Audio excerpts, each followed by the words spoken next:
Malam ini saya mau menyambung sedikit, menambah sedikit firman Tuhan dari Bu Mute. Mari kita semua punya visi yang besar. Amin. Tadi Bu Mute mengatakan sebagai anak-anak Tuhan kita harus memiliki juga anak-anak rohani. Nyalakan terus api penginjilan. Amin.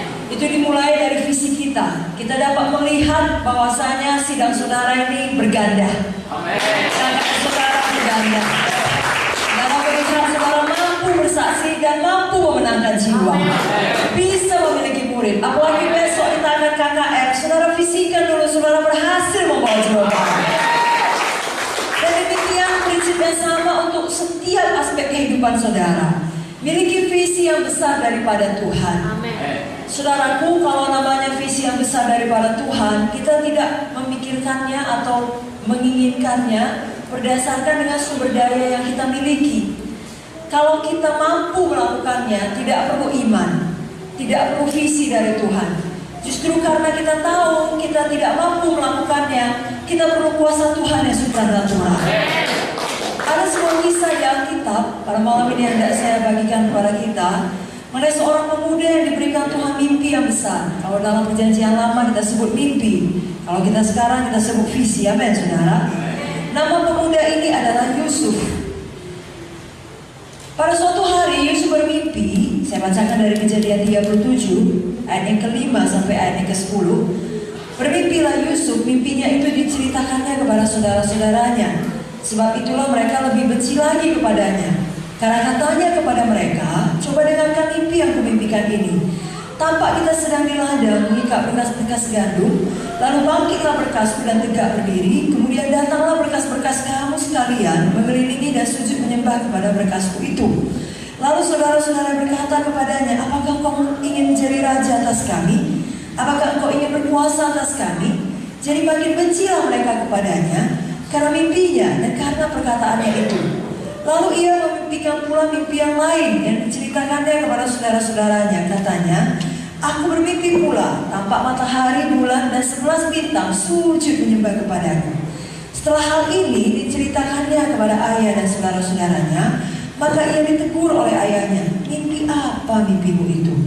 Masakan aku dan ibumu serta saudara-saudaramu sujud menyembah kepadamu sampai ke tanah? Maka iri hatilah saudara-saudaranya kepadanya, tapi ayahnya menyimpan hal itu dalam hatinya. Saudaraku, sebenarnya mimpi Yusuf ini bukan berasal dari dirinya sendiri, Tuhan yang memberikan kepadanya. Jadi begitu juga dengan saudara. Kalau Tuhan telah memberikan satu visi yang besar dalam hati saudara, tetap pegang teguh visi itu.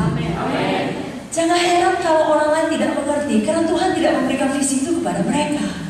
Dia berikan kepada hati saudara.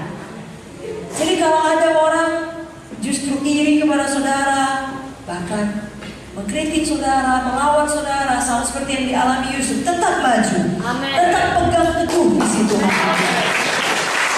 Kalau kita tahu sebenarnya Tuhan memberikan mimpi sebesar itu kepada Yusuf, bukan sekedar supaya dia jadi penguasa hebat, saudara-saudaranya sujud menyembah kepada dia, tidak. Ada maksud Tuhan di balik mimpi yang besar itu. Supaya dengan Yusuf menjadi penguasa, dia dapat menyelamatkan umat Tuhan dari kelaparan pada masa itu. Bahkan menyelamatkan seluruh dunia dari kelaparan pada masa itu. Demikian juga Tuhan punya maksud yang besar, panggilan yang besar bagi saudara. Amin. Ada orang-orang yang perlu saudara selamatkan. Amin. Jadi dimanapun Tuhan telah menempatkan saudara, maka saudara seorang ibu rumah tangga, atau saudara bekerja di kantor pemerintah, atau saudara seorang wira swasta, saudara businessman, businesswoman, atau mungkin seorang pemuda yang masih kuliah, yang masih sekolah, dimanapun Tuhan menempatkan saudara, sadarilah Tuhan punya maksud yang besar bagi saudara. Amen. Dan dia bicara ke dalam hati kita melalui Roh Kudusnya dan firman-Nya untuk membuat saudara mengerti maksudnya yang besar itu. Dia berikan visi yang besar kepada saudara. Amen. Jangan takut, jangan tidak berani, jangan katakan tidak mungkin. Sama seperti Yusuf, sampai bapaknya pun menegurnya, karena mimpinya itu gak cocok, gak mungkin. Dia termasuk yang paling muda di antara saudara-saudaranya.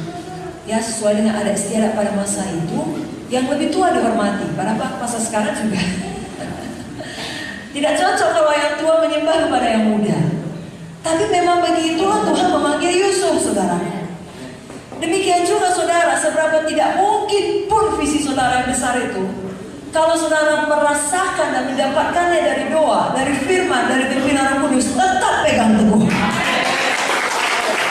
Dan percaya, bagaimana sudah di Ambon, di Song lagi, mendapatkan visi daripada Tuhan, dipanggil di tempat ini.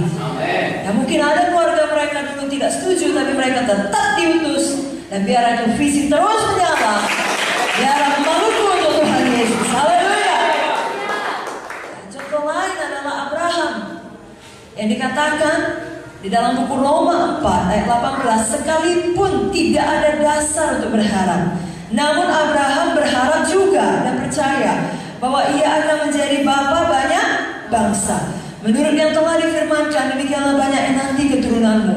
Imannya tidak menjadi lemah, walaupun dia mengetahui bahwa tubuhnya sudah sangat lemah, karena usianya telah kira-kira 100 tahun, dan bahwa rahim Sarah telah tertutup. Tetapi terhadap janji Allah ia tidak bimbang. Karena ketidakpercayaan malah ia diperkuat dalam imannya, dan ia memuliakan Allah dengan penuh keyakinan bahwa Allah berkuasa untuk melaksanakan apa yang telah ia janjikan. Karena itu hal ini diperhitungkan kepadanya sebagai kebenaran. Kata-kata ini, yaitu hal ini diperhitungkan kepadanya, tidak ditulis untuk Abraham saja, tetapi ditulis juga untuk kita. Sebab kita pun Allah memperhitungkannya karena kita percaya kepada Dia yang telah membangkitkan Yesus Tuhan kita dari antara orang mati. Amin. Kalau Tuhan taruh visi yang besar, walaupun tidak ada dasar untuk berharap, kita semua adalah anak-anak Abraham. Kita anak orang percaya, kita berharap juga.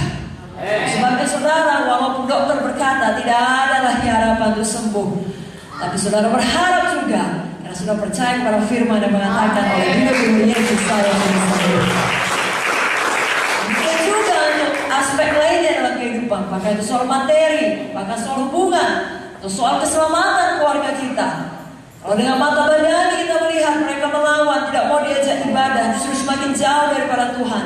Tapi firman janji Tuhan berkata, satu orang selamat, seisi rumah diselamatkan.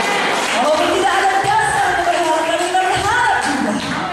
Diperkuat dalam iman kita, dan tetap mendeklarasikan iman kita, visi kita yang besar tersebut, dan kita tetap menindakkan iman kita. Amin, saudara. Hari ini siapa mau punya visi yang besar? Biarlah malam ini, pada waktu nanti kita berdoa, Roh Kudus bicara dalam hati kita masing-masing. Bahkan saya percaya, saya mendapat kesan, sebenarnya Roh Kudus sudah pernah bicara. Tapi mungkin karena dengan berlalunya waktu dan kita lihat tidak jadi visi yang besar itu, kita redup, kita simpan. Hari ini nyalakan kembali. Pasti saudara kalau PKS di sini punya visi, KKS yang berganda. Nyalakan kembali.